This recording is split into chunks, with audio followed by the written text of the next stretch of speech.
So today we're going to be converting this Arrow 129 using the Cordova Powersports 3-inch track driver kit. I'm going to start with the chain case and the sprocket retainer bolt on this side.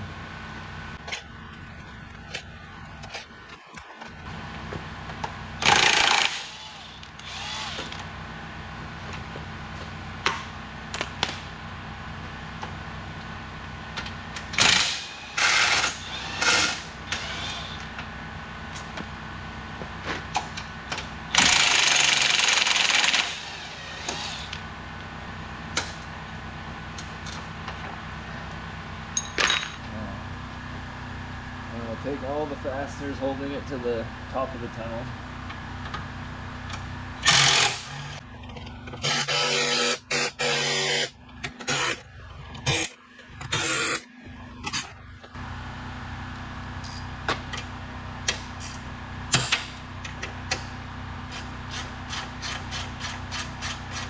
And next we'll take off these three and the two that hold the skid on.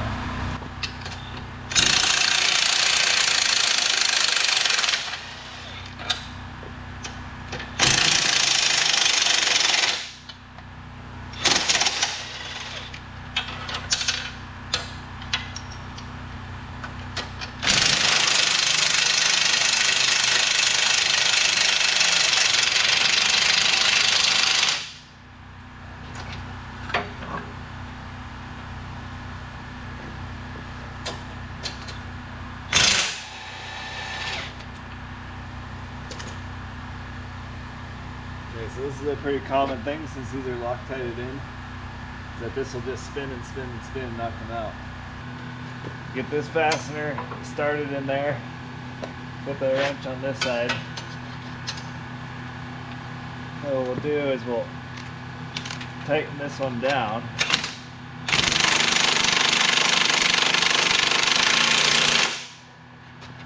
And then we're here, loosen this one up.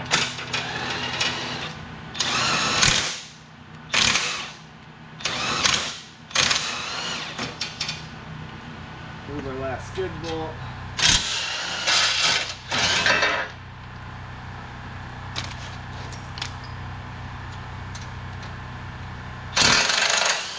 Exit bolt.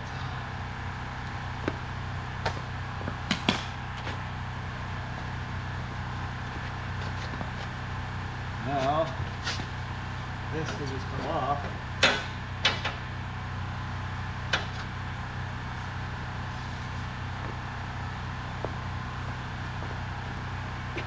Pull the drive shaft out.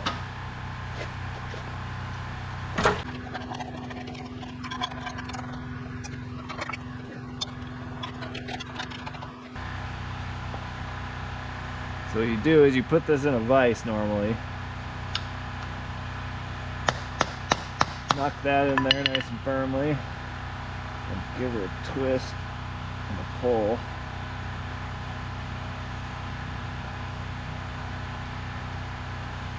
That'll get it started. Now we got a little bit of an edge to work with here.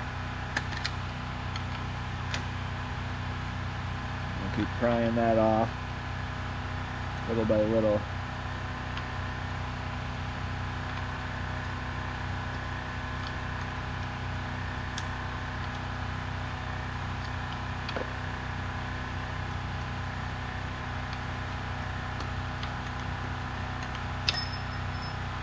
Simple as that.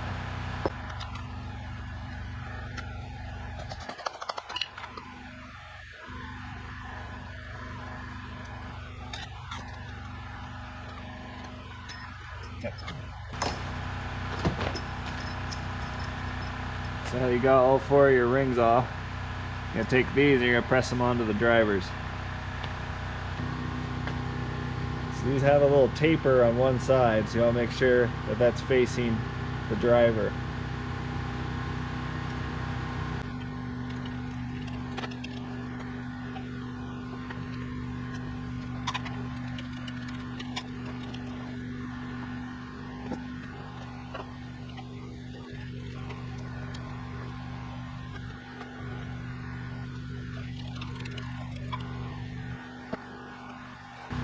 before you press the shaft into the new drivers, you're going to have to break all these corners so that it doesn't score up the insides of them.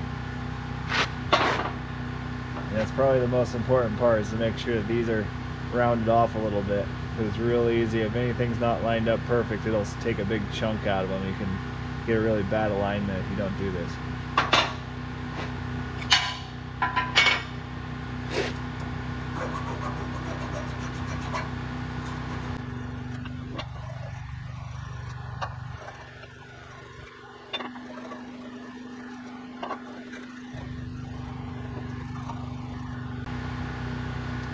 There, so as simple as that. Just gotta break that corner off, make sure you clean the shaft up.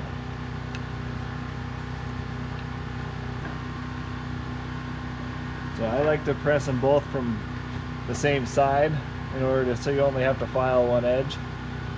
So what you'll do is you'll put one on, the first one on like this. You have to make sure that this is lined up right when you start. Very important.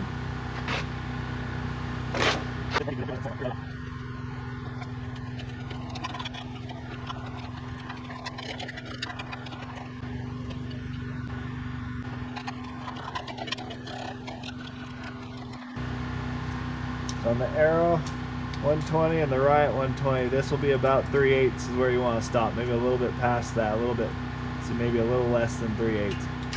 On the Rod Mountain Horse, you're going to stop at about 7/8 from this shoulder to the driver. About 3/8 right there, and that'll get me close. It's more important to do the spacing in between than this, but this is 3/8 for now. Okay, so when you're doing the second one, make sure you line up your holes. There'll be holes marked in these teeth, and they have to match up with the holes in those teeth.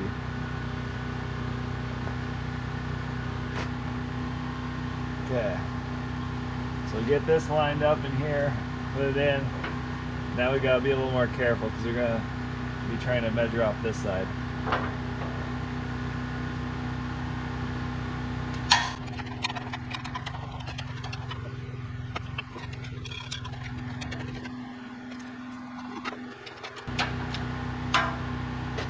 Okay, so if you do it wrong and you have a table that could split, you can easily push it back.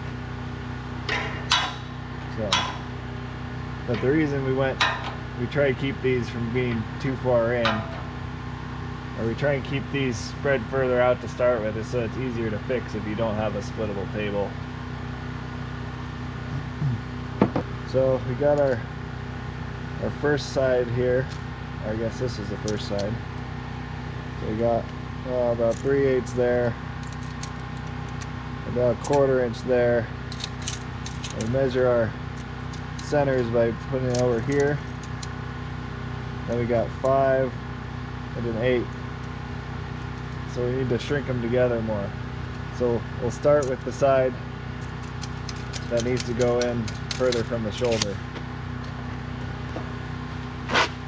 So take your time with this, because if you don't have a splitting table, it's really hard to move them back if you go too far. Some people end up pressing the shaft all the way back through and starting over if they go too far on this part. The other trick is you can put a spacer in between these if you get your distance right. So you get 4 7/8 from that corner to this corner. You can cut a piece of wood or something, shove it in there, and that'll hold them the right spacing. Then you can just push on one end of the shaft or the other to center them on the shaft. But we're just going to do it this way, where we just basically work them in from being too far out until it comes out perfect that way.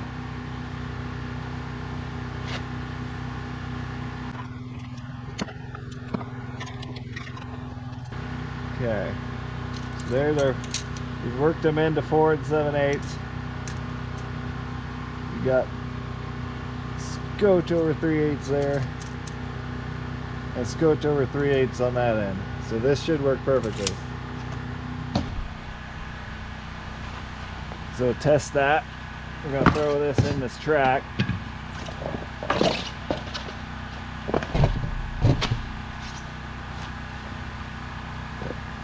It should fit in there without really sticking or anything. Should drop in there and move around freely.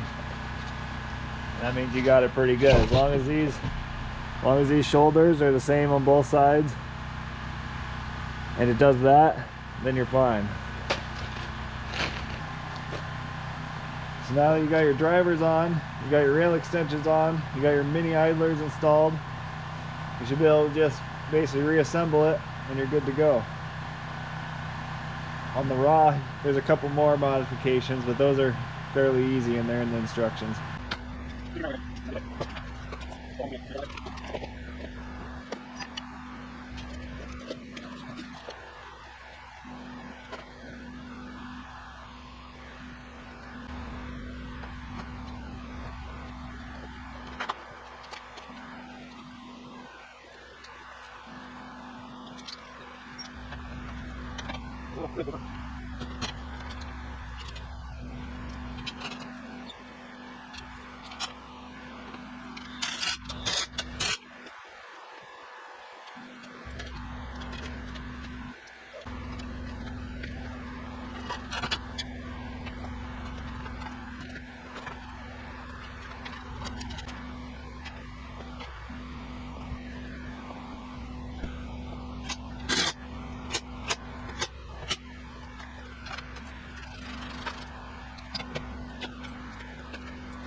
Okay, so now we have all the fasteners loosely installed on both sides. You're going to torque all the skid bolts to 44 foot-pounds, all the frame to tunnel bolts to 44 foot-pounds, and then both sides on the drive axle to 44 foot-pounds.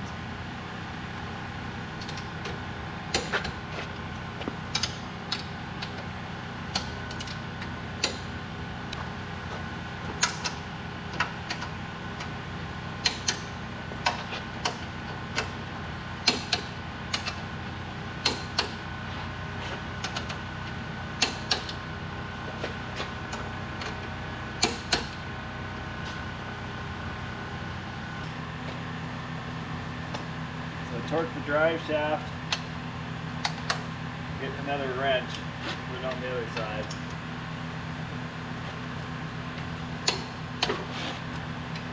There we go.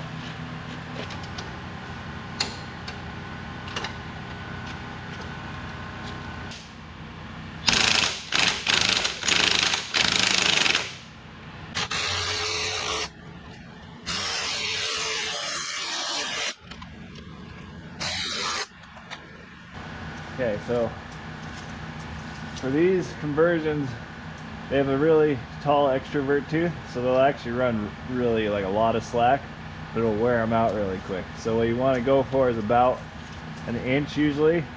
Inch and a quarter is what I recommend is the maximum, and that's measured without any weight on it. That's just kind of just a light push on it. That's all it takes. So right now we're at about 2. So we need to go a little tighter. I'll check both sides, make sure we're even.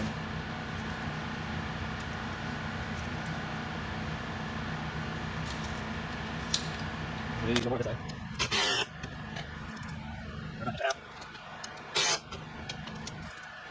Keep going right there. I'll take this one. Oh, take this one there.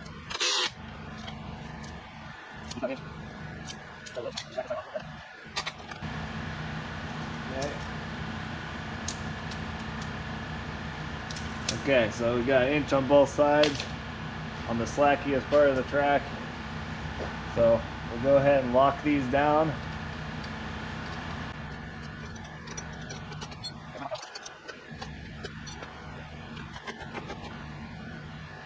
The axle bolt is also 44 foot-pounds. Okay, so there you have it. 3-inch conversion. This case a 129, but it's the same process for all of the kits. I hope this helps.